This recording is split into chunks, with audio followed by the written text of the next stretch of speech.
On a midnight bus, he witnessed a sordid transaction between a troubled girl Give me the money! You want money? Now! and a homeless man. The homeless man had no credibility at all, and not only did the girl fail to receive the payment she deserved, she was even slapped hard across the face. Henry looked at the bright red blood at the corner of her mouth, his eyes revealing a trace of pity. Unexpectedly, the girl who had just been beaten saw him as her next survival opportunity. Seeing this, Henry had no choice but to get off the bus early. But the girl not only followed him off the bus, but also walked quickly in front of him, using her usual solicitation tricks. Why are you following me? Henry looked astonished. In order to get away as soon as possible, he hurriedly waved his hand politely to deny her. But Erica blocked his way, refusing to let him go, because past experience told her that this man had a gentle temperament, and getting some money from him shouldn't be difficult. However, no matter how she tempted him, he remained unmoved. After some entanglement, Henry could bear it no longer. He sternly scolded Erica and warned her to have some self-respect. But his well-intentioned reminder not only failed to work, but thoroughly enraged her. Unreconciled, she shouted abuse in the direction Henry was leaving. Queer. Fuck Have a you. good night. Yeah. He thought they would never cross paths again, but those chosen by fate to have a story, no matter how much they avoid it, will eventually meet again at the end of the road. A few days later, they met again in the vast crowd. Only this time, Erica lacked the stubbornness and entanglement of the previous night, and instead looked like a pitiful beggar. Can you lend me $10? Come on, man, I'm hungry. Henry looked at her embarrassed appearance and the work clothes she hadn't changed for days. She was obviously homeless and didn't seem to be lying.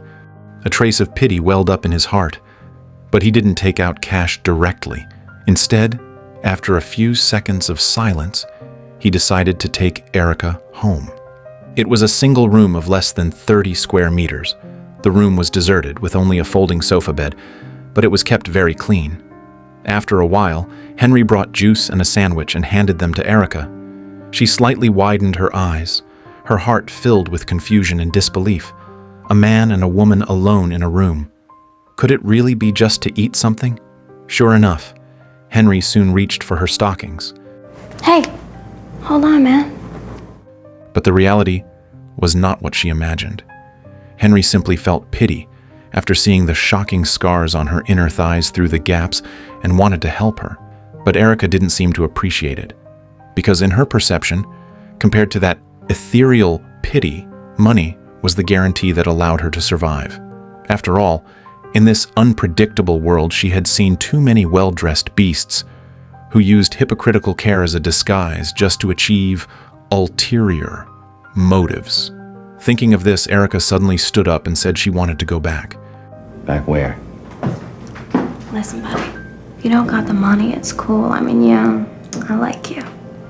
I'll blow you for 50. However, facing her cold response, Henry not only didn't mind, but carefully cleaned every wound for her. Gradually, she let down her guard, but she was still very confused. Why would a total stranger be so gentle to her? What was his purpose in doing this? But Henry didn't explain much. He just silently handed her a towel, signaling her to take a shower and change out of those disgusting clothes. What surprised her even more was that he gave her the only bed in the house, while he chose to sleep on the floor. This feeling was like the warmth of being cared for by family. That night was the best sleep Erica ever had. In order not to wake her up, early the next morning, Henry simply ate breakfast on the rooftop and then went out to work carefully. But the world is like this. You give your heart to others, but you may not easily get their trust in return. That night, Henry dragged his exhausted body home. After opening the door, he was surprised to find Erica with a strange man. Upon seeing Henry, the man's eyes dodged and he acted in a panic. Obviously, their transaction could not see the light of day. An unspeakable anger welled up in Henry's heart. He suppressed his anger, made the man pay, and then unceremoniously drove him away. Erica curled up by the bed in fear, waiting for Henry's judgment. Her heart was filled with regret and self-blame, worried that Henry would kick her out because of this. However, Henry said nothing. He just used a cold tone to tell her to change the sheets quickly, and then sat quietly aside, looking at Erica's busy figure. A trace of disappointment and helplessness flashed in his eyes, but at the same time he also understood that all of Erica's behavior might not be because she didn't know how to be grateful, but because after being treated violently for a long time, she dared not fully accept the kindness of others. It might take a little time for her to change. So, when Erica walked carefully in front of him and begged for his forgiveness with a trembling voice, Henry's heart softened. That night, Henry not only bought anti-inflammatory drugs and urged Erica to take them, but also let her sleep in the bed while he slept on the floor in the corner. This unconditional acceptance and care caused a warm current to surge in Erica's heart. She slowly began to let down her guard and couldn't help but want to walk into his world. Why were you crying on the bus? However, facing Erica's inquiries, Henry frowned and remained as silent as a rock, because he felt that he was not a normal person, and he was even more afraid of others probing into his past. Deep in his heart lies a scar that can never heal. When he was 7 years old, his mother suddenly committed suicide in the bathroom, and his only relative, his grandfather, became mentally unclear from that day on, always shouting, "Daughter, I'm sorry," to the air. Young Henry didn't understand the reason for all this. He only knew that before this, his mother was always depressed and rarely smiled. She never mentioned his father to him.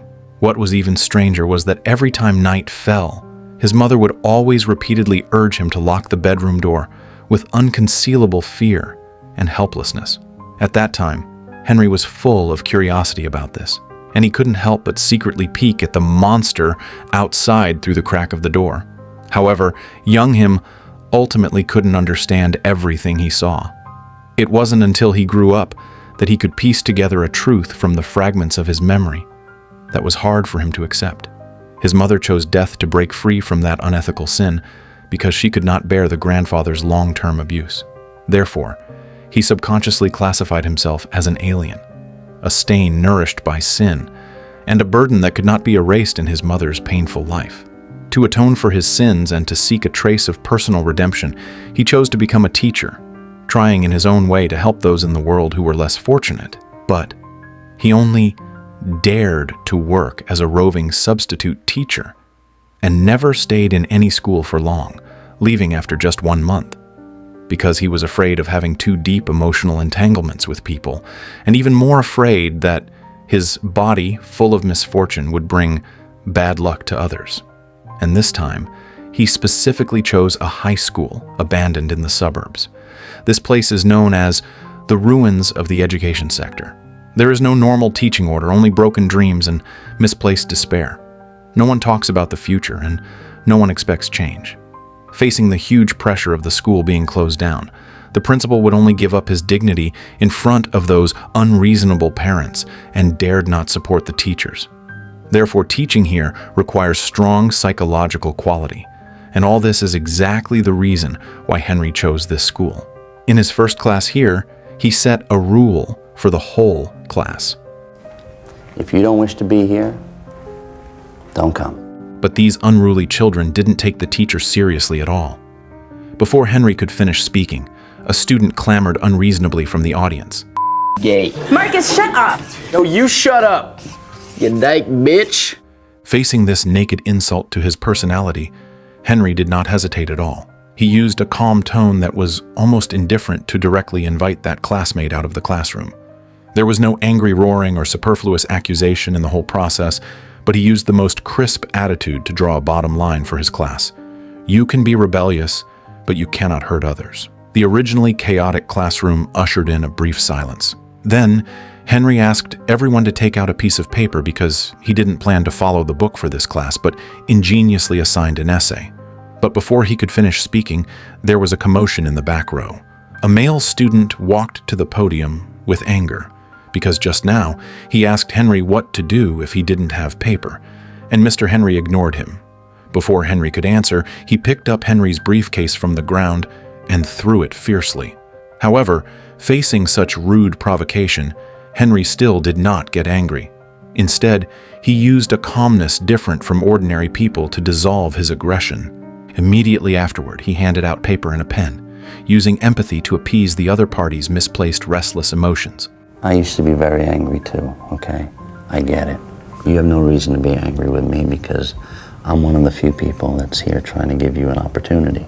Now, I'm going to ask you to just sit down and do your best, and I'll give you a piece of paper. How's that? In this way, Henry revealed his bottom line to the abuser, letting everyone know that harm is intolerable, gave understanding to the provocateur, letting the rebellious soul feel seen.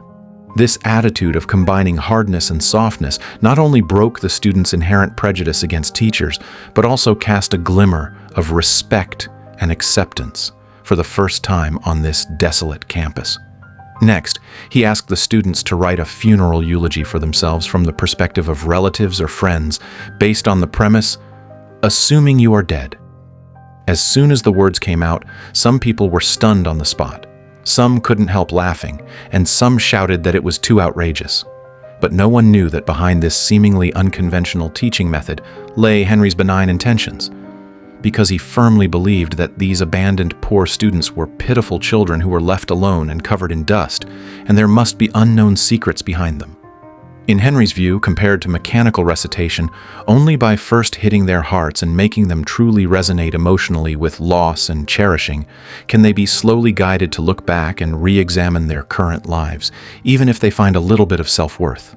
After class, the students left the classroom one after another. Only the girl who was scolded lingered. She asked Henry with a look of expectation how he could be like him and not care about other people's opinions. Henry paused upon hearing this, was silent for a moment, and then said lightly, "Habit is all it takes." There was no superfluous comfort, but it was like a gentle key that gently pried open Meredith's closed mind. It turned out that inner peace and resilience are the best ways to fight against external disturbances. Habit seems passive, but it actually hides a kind of transparency after precipitation. Accepting the imperfection of this world and accepting the prejudices of others is itself a compulsory course on our growth path. However, although Henry said these words very freely, essentially, he was not a sage who transcended the secular world. It was just that those trivial matters were not enough to stir up waves in his heart.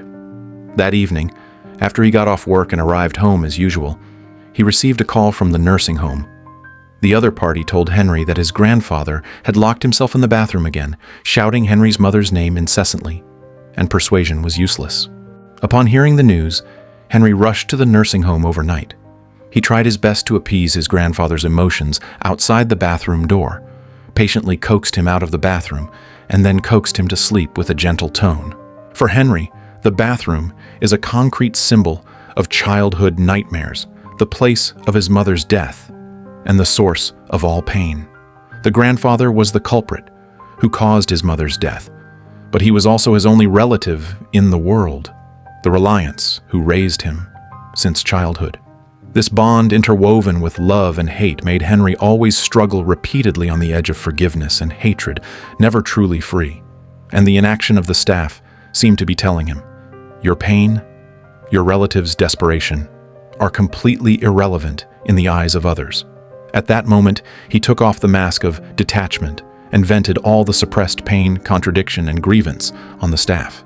Let me be very clear here. You stop neglecting his needs, or I will start yours. I will have you fired!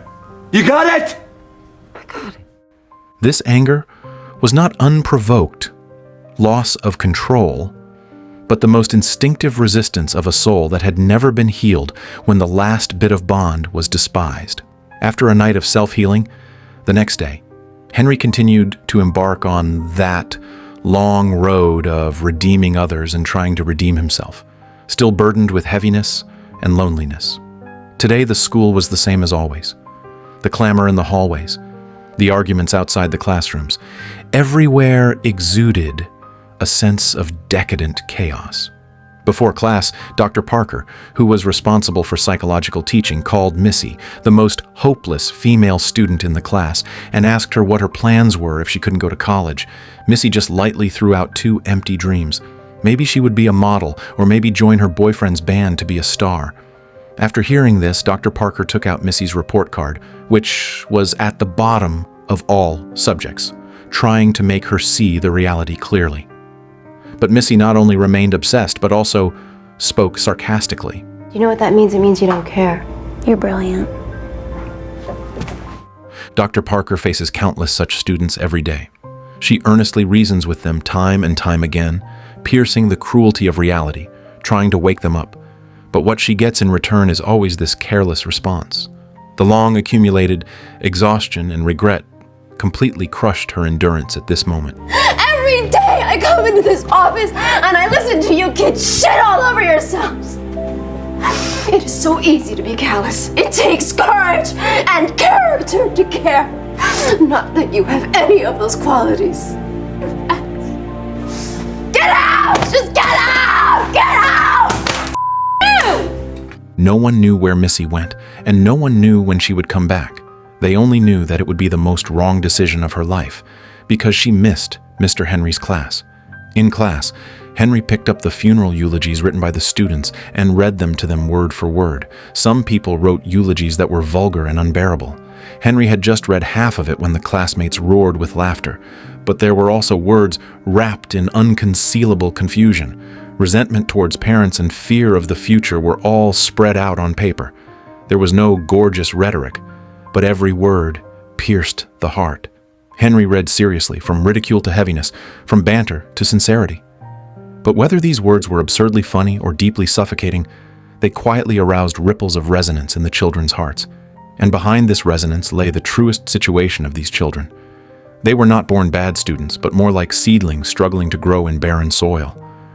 On the road to growth, parental neglect, family breakdown, and external prejudice are like layers of haze covering the sun, causing them to gradually lose the courage to move upward. In order to be seen, they used extreme ways to create a sense of existence, but went further and further on the wrong path. And Henry wanted to use such a special farewell to let the children face their own hearts, and even more to let them understand school is never just a place to impart knowledge. It is a harbor that can accommodate fragility and accept imperfections.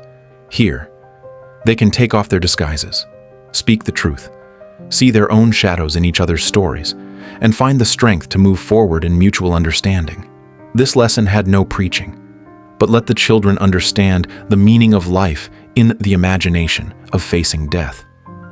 From then on, they bid farewell to boring rote memorization and broke free from cold score rankings. Only Henry, guided by the various states of the world, used a gentle but powerful way to lead them to see through the blindness and hype of the world, and trained them to learn to think independently and not be swayed by trends. To defend ourselves and fight against assimilating this dullness into our thought processes, we must learn to read, to stimulate our own imaginations, to cultivate our own consciousness, our own belief systems, our own minds. Gradually, the students all fell in love with Henry's class, especially that girl Meredith, who was always inferior and hid in the last row. She secretly used a brush to capture the teacher's every expression. Because of her obesity, she became the topic of conversation after dinner for her classmates and the object of their ridicule. No one remembered her name, but there were countless nicknames about fat and ugly. What was more terrible was that her parents blamed all this on her. In order to avoid those harsh scrutinies and ridicule during meals, she had to hide in the bathroom. She was afraid of the smell there, but even more afraid of the trauma to her soul. Fortunately, she had talents in photography and painting to make up for the vacancy of friends. Her works were mostly in black and white tones. Whether it was color or composition, she had a perception beyond ordinary people. But it was precisely this difference that detached her from the crowd and made her an alien. Every time she displayed her works to her father with expectation, what she got was always disgust and ridicule. To have my night ruined by your teen angst. Most liaisons might get you a full ride to Stanford if you were some minority kid. And I am not going to support you and your little creative habits, okay? I've had it with all your little art projects that are going nowhere. You always know what to say, Dad. This denial from her closest relative was harder for her to accept than the ridicule of her classmates. Before meeting Henry, she always walked alone in the cold wind. So, after Henry appeared, she understood that warmth that was hard for others to detect better than anyone else. Henry behaved gently and elegantly, but hidden in his eyes was a melancholy that could not be melted. No matter where he went, he could attract the attention of the opposite sex. After school that day, the most beautiful female teacher in the school, Sarah, actively invited him to dinner. At the dinner table, Sarah completely let down her guard under the influence of drunkenness. In front of this man, full of tenderness and tolerance, she vented all the dissatisfaction in her work, as well as the helplessness and boredom she was powerless to change. Henry listened quietly, his eyes full of understanding and tolerance. But whenever the topic turned to him, he was always hesitant and stopped talking. Those deliberately sealed memories surged like a turbulent tide and entangled him tightly like a nightmare. That was a serious illness for him that had not been cured for a long time. No one knew that under this decent and calm appearance, there was a soul that had long been trapped by life and suffered torture. At the moment of parting, Sarah gently kissed Henry's lips. This kiss had nothing to do with romantic love. It was both gratitude for his patient listening and heartfelt respect. After all, in this chaotic and complicated world, it is really a rare gift for someone to be willing to stop and listen patiently to your voice. When Henry pushed the door open and returned home, he found that Erica had been waiting for a long time because today she had carefully prepared a candlelight dinner for Henry. But when she learned that Henry had a date with Sarah, an indescribable loss welled up in her heart. This subtle emotional change made Henry's heart tremble fiercely, and then he deliberately used an indifferent tone to reiterate his principles to Erica. He explained, "I can continue to let you live here, but you must never have any superfluous expectations of me." However, when his eyes glimpsed the dinner on the table, his heart couldn't help but be touched. The wall, built with indifference, couldn't help but burst open a tiny crack. Thank you, Erica. Perhaps human nature is like this. After we get hurt, we always get used to standing outside and sorting everything out. But whenever we see the lights of thousands of houses or hear a gentle greeting, we suddenly realize the desire for love and being loved in the bottom of our hearts has never stopped. This hidden expectation was quietly hidden in the sunlight of the next morning. Erica carried the breakfast and lightly passed by the side of Henry's pillow. The long-lost sunlight shone through the window lattice, illuminating the warmth that had never been seen in the room. After Henry got up, he nibbled on bread with lingering sleepiness, his whole body soaked in relaxed warmth. Erica shed her former frivolity and surrounded him. Such a daily life was flat without waves, but it quietly melted the former alienation, making people vaguely feel that this stability should have come so naturally. On this day, Henry also took Erica to the hospital for a comprehensive physical examination.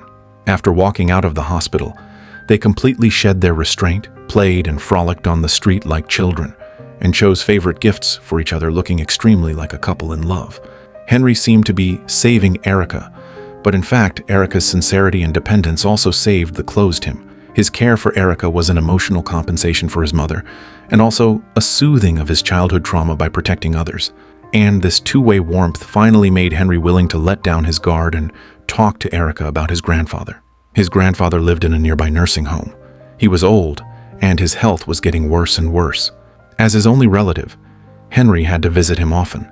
If there was a chance, if Erica was willing, he wanted to take her to see his grandfather next time. However, fate always sounds the alarm of life unexpectedly in those seemingly ordinary moments, leaving people with no time to prepare. One morning, Erica suddenly received an emergency call from the nursing home. The other party sounded anxious and begged him to contact Henry as soon as possible because his grandfather's condition had deteriorated sharply and he was powerless to save him. Erica was very worried after hearing the news and went to the nursing home immediately to guard by the old man's bed. When Henry arrived in a hurry, his grandfather had long been delirious. On his deathbed, he murmured repeatedly, constantly repenting for the mistakes he had made. Listening to those unbearable confessions, Henry gradually fell into silence, his heart struggling repeatedly between hatred and relief. After a long time, the struggle in his eyes gradually subsided, and he decided to personally send his grandfather on his final journey, helping this person who had destroyed his mother's life and made him bear the pain for half his life to unload that heavy sin. Henry leaned close to his grandfather's ear, imitating his mother's tone to express forgiveness to him. You feel responsible for things you didn't do. You know how you get sometimes. You get a little, no, sir. That wasn't you. I hoped it wasn't true. Henry's forgiveness was not an acceptance of his grandfather's faults, but an active severing of the continuation of trauma and a farewell to past pain. This was both an emotional compensation for his mother and meant that he finally accepted his past, was no longer wrapped in negative emotions such as hatred and guilt, and truly achieved spiritual freedom. After leaving the nursing home, this belated relief gave him the courage to open his heart to Erica for the first time. But just as the words came to his lips, those heavy images suppressed for many years surged madly in his mind. He could never forget that glaring red light. It was the nightmare that leaked in through the crack, when the door was not closed tightly back then, enough to swallow everything. It was this lingering shadow of a lifetime that trapped him in a cage of self-closure. He dared not establish an intimate connection with anyone for fear that his heart, distorted by trauma, would bring irreparable harm to the people around him. So he chose to build a wall with loneliness and alienation, and deliberately kept a distance from others. But he didn't expect that this coldness and inherent mysterious temperament would instead make others have a stronger desire to explore him. After class that day, Meredith brought her photography works to Henry with full sincerity, and at the same time expressed her long-standing love for him in her heart. Mr. Barthes, do you like me? Yes, of course I do.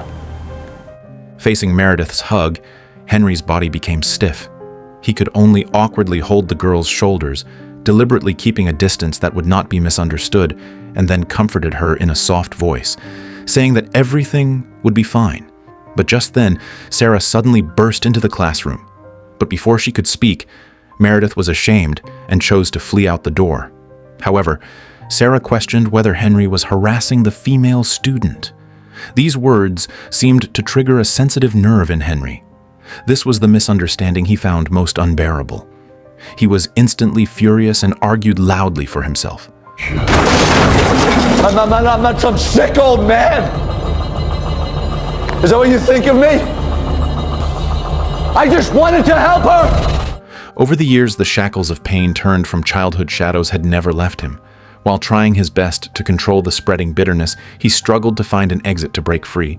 He regarded detachment as a shield against pain, and this detachment was nothing more than a wall built with separation and disengagement.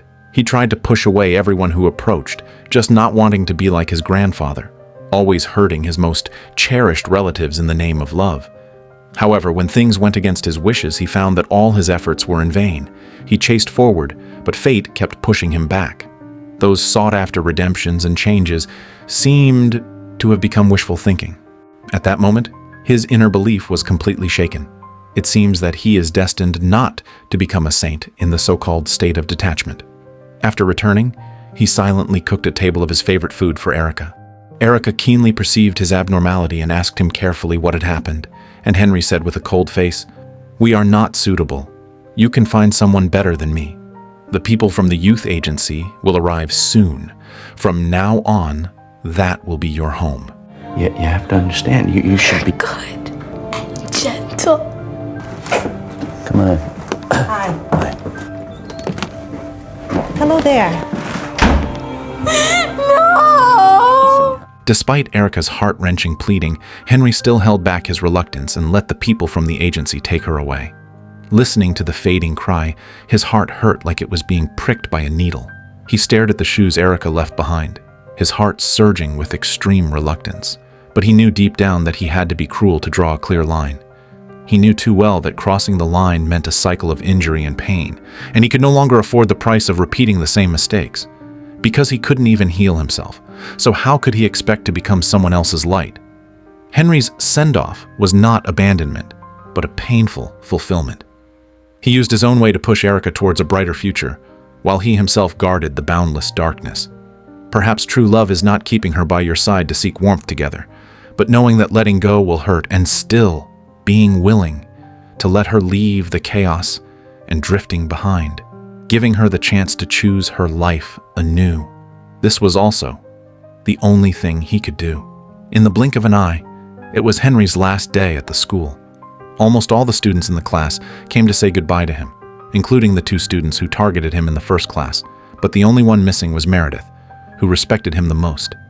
Everyone's mood was very low. This was the last lesson he taught the children. Whether they could embark on the correct life journey in the future would have nothing to do with him. After Henry walked out of the classroom, he saw Meredith in the square. She knew that Mr. Henry was leaving today, so she specially put on makeup and prepared many smiley face-shaped cupcakes, wanting to leave a good impression on the teacher and classmates at this last moment. Henry did not understand the meaning in Meredith's words. He just gave her a diary as a parting gift. He hoped Meredith could use the way of writing a diary to pour out her little emotions, but Meredith didn't respond. She asked Mr. Henry to pick a cupcake he liked. After thinking for a moment, Henry wanted to take the unique black crying face cupcake, but Meredith told him that it was reserved for herself. Subsequently, she personally picked a smiley face cupcake and handed it to Henry. Henry looked at the smiley face in his hand, his heart filled with guilt. He really wanted to apologize to Meredith for what happened that day, but he was afraid that the more some things were explained, the worse the result would be. So in the end, he chose to keep his mouth shut and turn away. Meredith looked at Henry's retreating back, a gleam of determination flashing in her eyes. Then she ate that black cupcake, one bite at a time. That was the last meal she prepared for herself, because she had laced that cake with deadly poison beforehand. It turned out that she had had enough of the bitterness of loneliness and could no longer bear the sadness and helplessness of being pushed away by everyone.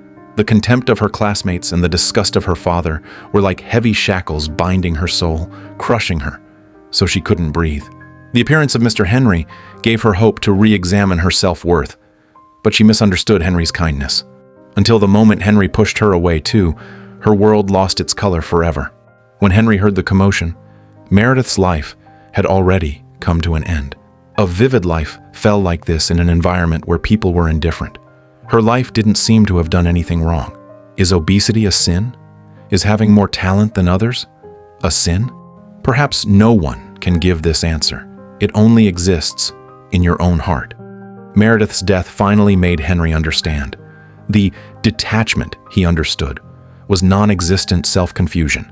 He refused anyone to walk into his world, yet attempted to turn into a firefly to illuminate the path for everyone else.